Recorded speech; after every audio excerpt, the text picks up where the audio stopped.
Yet another addition for Florida State out of the portal, this time on the defensive line in the form of West Virginia transfer defensive end Tomiwa Durojaiye. He says yes to Florida State. Michael, it's been announced. It happened really fast on a Tuesday night where you saw, reports of him being on Florida State's official roster. Then there's an announcement. Then there's a release by the program. Your thoughts on Florida State landing this particular prospect?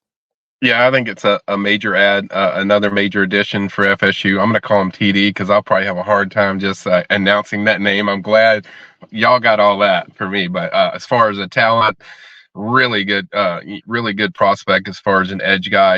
You match him now with Marvin Jones Jr. and you can maybe add one more in there. I think with TD, it's just the guy can gets after the passer very well.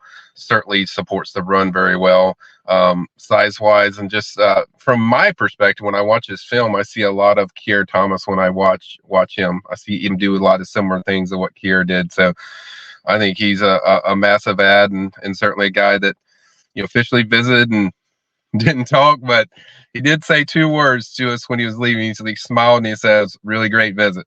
So I did say a few words with that, but everything I'd heard was very positive for where FSU sat. Even going back to Sunday, I felt like there was a strong feeling like, hey, this was going to be the guy because they've been setting up a visit, and then they were after other guys that were also defensive ends, but that was one of their top targets, I think, from the start. And certainly when the door opened where they could get him in and get the official visit done and then really just show what their product is, I think it was I think they locked it down and got it done. But just another really reloading that edge position, which I've said from the start is the number one spot that FSU really wanted to.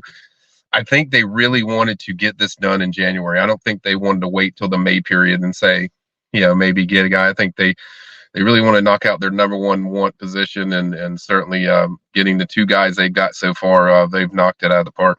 So part of the fun, if you're Michael Langston on Warchant.com and you're a senior recruiting analyst and portal analyst, you also get to opine on the roster and how they build it and how they construct it, Michael. And I'm looking at the release from Florida State, and the height and weight lists are 6'4", 280 pounds. So 100% when you're talking about a Keir Thomas body frame versus, say, a Jermaine Johnson. If you take a look on one side of the defensive line, you see a Patrick Payton and a Marvin Jones, and even down the line with some development, a guy like a Lamont Green. And then you flip to the other side and you have a player like Durojaiye. You can see that they're trying to, even though it's edge rusher, they're very different roles that they're trying to get to fill from these particular players. And Tomiwa is going to be more of that run-stuffing physical presence. Would you agree? Yeah, I'd agree with that. He can certainly get off blocks really well. He could definitely help you in pass rush as well. But that's the area that I feel is certainly a solid strength for Tomiwa. Just Tomiwa, is that how you say it? I'd say it right. But I think certainly a guy that's going to help them a lot, and certainly you have other guys that are on there. Assuming Byron Turner will be back, you have him. I'm really high on Turner, and I think it's a lot of nice young talent to go along with these experienced guys that are really going to give FSU a nice jolt at that edge position, and that's why they really wanted to load up so bad. And and they're probably not done. They probably want to get like one more, and if they get one more, I think they've executed their plan. But overall, so far, the plan is going exactly, I think, how the staff wanted it. And this is I can't explain to people enough. This is a major pickup for FSU. Yeah, it's a good answer for high school recruiting. If you're worried about high school recruiting and what they're not landing, this particular player, TD, has 3 years of eligibility remaining. And Michael, you're saying that Florida State isn't necessarily done yet. Okay, if they're going to bring in another edge rusher, would it be in the mold of this type of player or a straight pass rusher type? What do you think that they're aiming for to round it out? I think it's kind of different because the 2 guys they're after are kind of a little bit different dudes. Like Zion Young's more of the pass rusher, Patrick Payton style type of guy out of Michigan State, and then the other one, the Oregon State defensive end, is a little more shorter. So you think maybe he's good as a pass rusher, but as far as length, it isn't like as it is with Zion. So really, it's just it's one of those. I think whoever jumps on, would get that spot. So I think they love both of them. I think both of them are pretty high on their want list, but kind of 2 different guys. Okay, last couple of things, Michael. So if this is they're one player away on the defensive line, if you're talking about edge rushers, that position Right. outside, do you think if they retain Josh Farmer and Darrell Jackson that they're set on the interior, or do you think they're going to add there? And then, of course, the question everybody wants to know about linebacker recruiting is that trending more towards a spring time frame now? Yeah. Your thoughts on any of those topics? Yeah, I mean, I think defensive tackle. The one guy I've heard is the kid from England that they've had scheduled to visit. I've heard they're going to reschedule that. So that's probably one. If I was going to pick one, that's the one that they're focused on. 6'7", 315.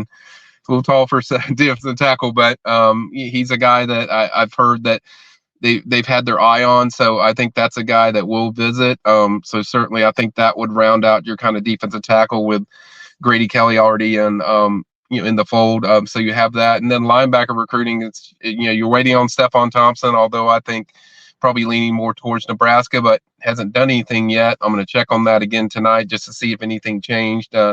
You also have Nakia Hill-Green. That's one where I think that's a process that could happen later down the line, like in the spring or maybe at worst the summer.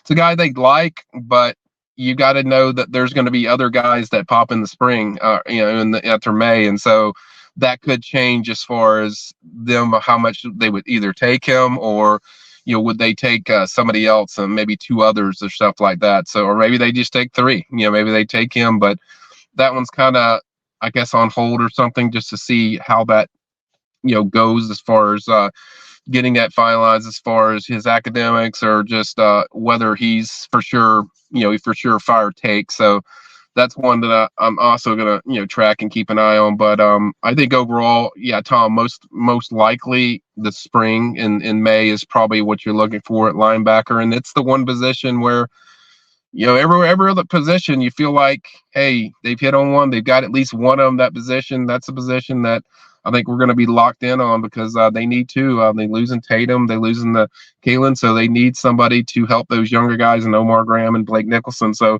you're going to need some experienced guys in there. So you need at least two. I think I would feel really good if you got three, but I think it's certainly a position that you're looking to see more of, and that they're certainly going to have to address in that May window. It's one position group that is not checked. The box is not checked, but Florida State is mowing him down. Florida State is mowing him down in every other position group. He's Michael Langston, senior recruiting analyst, senior portal reporter here for us on Warchant TV. Head over to warchant.com for more details about this particular commitment, as well as setting up the weekend of January 12th, 13th, and 14th. Florida State is going to have some players back on campus. Subscribe to warchant.com today, and you could do the channel subscription for free. Hit the like button underneath the video for Michael, who, hey, man, he hopped in the car because the news went for nobody. My name is Tom. We'll be back soon here on Warchant TV with more news. I'm sure of it. Tune in next time.